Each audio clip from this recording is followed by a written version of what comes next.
लेकिन भगवान ने भगवत गीता में कहीं नहीं कहा कि अपनी रक्षा के लिए आप शस्त्र ना उठाओ।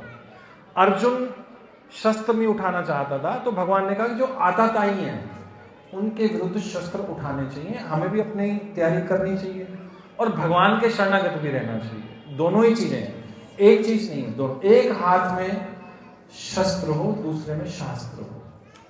धर्म का हमें आचरण करना है, धर्म का आश्रय भी लेना है, आचरण भी करना है और धर्म अनुसार अपना चरित्र भी रखना है और उसी के अनुसार रक्षा भी करनी है। पहले धर्म है, ठीक है। और किसी यहाँ पे श्री कृष्ण गुरु जी 3 सवाल हैं मेरे। 3 साल 3 सवाल 3 सवाल ओके जी।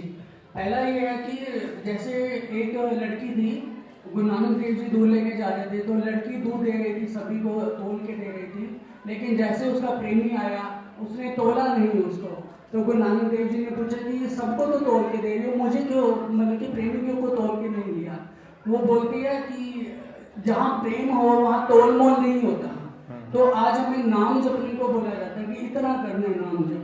तो मतलब बोला जाता है कि नाम जप जितना भी करेंगे वो अपने गुरु को समर्पण करना है। वो गुरु एकत्रित करता जाता है, उसके बाद जब उसकी एक संख्या हो जाती है तो गुरु उसके बाद उसको दिव्य दर्शन कराते हैं। तो क्या नाम जब संख्या के रूप में होना चाहिए? देखिए, आपने अधूरा ज्ञान जो है ना वो खतरनाक होता है।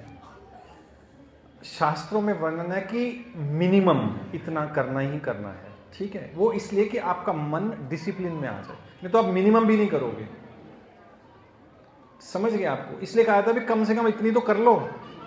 आपको गिन के नहीं करना है, अनलिमिटेड करना है। लेकिन अनलिमिटेड के चक्कर में लोग 10 बार भी नहीं लेते नाम, तो फिर कह देते ठीक है यार कम से कम तुम्हें 10,000 बार करना है। इससे आपको नाम जपने की आदत हो जाएगी, नाम जपने का जो है आपको अभ्यास हो जाएगा, ठीक है।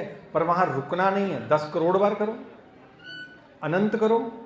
लेकिन मन क्या है, आपको विचलित करेगा, आपको नीचे लेके जाएगा, तो उसे डिसिप्लिन में भी लाना पड़ेगा, क्योंकि इंटेलिजेंस डिसिप्लिन में चलती है। तो इसलिए आपको डिसिप्लिन में लाने के लिए एक संख्या निर्धारित करनी पड़ेगी। भाई इससे कम तो नहीं करूंगा, नहीं तो आप कहोगे आज ना तबीयत ठीक नहीं है, आज बिजी है, आज ये काम है, फिर आप भगवान के लिए टाइम निकालोगे ही नहीं, ठीक है। बहुत सारे ऐसे लोग हैं। अब यहां जितने भी लोग बैठे हैं, सिवाय जो इस्कॉन के भक्त हैं या हरे कृष्णा डिवोटीज हैं, गौड़ीय मठ से भी हैं, उनको छोड़कर कोई एक भी व्यक्ति नहीं होगा जो, मुझे नहीं लगता, शायद कोई हो भी इक्का दुक्का, जो 2.5 से 3 घंटे रोज जप करता हो। आप करते हो? हरिदास जी हैं तो करना पड़ता है। हाँ, तो संख्या पूर्वक नाम जो है वो आपको मिनिमम स्टैंडर्ड पे लेके आता है, उसके बाद आप जंप ले सकते हो, ठीक है। समझ गए? तो जो हरे कृष्णा डिवोटी 2, 2.5, 3 घंटे रोज जप करेंगे करेंगे, कोई ऑप्शन ही नहीं है। जो भी दीक्षित भक्त हैं 16 माला का जप, यानी कि कम से कम है ये। जब हम दीक्षा होती है तो ये कहा जाता है कम से कम 16 माला का जप है, कम से कम है, ये नहीं कहा जाता मैक्सिमम। भाई इतना करना है, इसके बाद आप कितनी ही कर लो। जैसे आज एकादशी है तो कितनी ही कर लो, ओके। दूसरा प्रश्न गुरुजी है, जैसे कृष्ण भगवान बोलते हैं कि सब इंद्रियों में जो मन है वो मैं हूँ, सब इंद्रियों का जो मन इंद्रिय है वो मैं हूँ। तो कहीं ना कहीं हम इसी मन के कहे लगाकर 84 लाख में भुगतते हैं, क्योंकि कर्म मन का माना जाता है। वहां पर जब भगवान कहते हैं कि इंद्र में मन हूं, तो वो अपना ऐश्वर्य बता रहे हैं कि श्रेष्ठ चीज मैं हूं। जैसे इंद्रियां मन के कंट्रोल में रहती हैं, ऐसे भगवान के कंट्रोल में सब कुछ रहता है। वो एक एग्जाम्पल दिया गया, भगवान मन नहीं है। लेकिन मेरा सवाल ये है कि जैसे समझ लीजिए कि मन में आता है कि किसी को इसको थप्पड़ मारो, लेकिन हम उसको क्रिया में नहीं लेकर आते, तो अपराध क्या मन का सोचा भी अपराध माना जाता है? कलयुग में मन से सोचे हुए अपराध को अपराध नहीं मानते, उसको क्रिया में नहीं लेकर रहे, मतलब नहीं।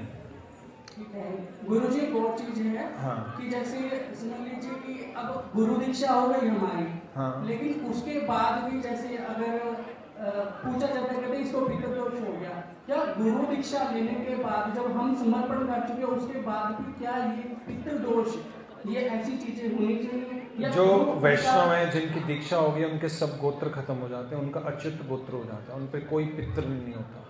पूरे राजपुरों को पितृगण लगा हुआ है, पता नहीं क्यों। जिसकी भी कुंडली खोल के दिखाओगे तो इसको जी पितृ दोष है। भगवत भक्ति करो। ठीक है गुरु जी, तीसरा आपकी क्वेश्चन है कि जैसे तीव्र साधना में बोली जाती है, जैसे हमें बोले जाते हैं शेरदास नाम जप करें, लेकिन वो संख्या बढ़ती जाती है, लेकिन जो रस आता है श्री हरिदास, तो वो नाम का जो रस होता है वो स्लो लेने में आता है। तो फायदा फल जो है हमें किस तरीके से सही रहेगा नाम जप? दोनों में बैलेंस करो, क्वालिटी एंड क्वांटिटी में। ओके,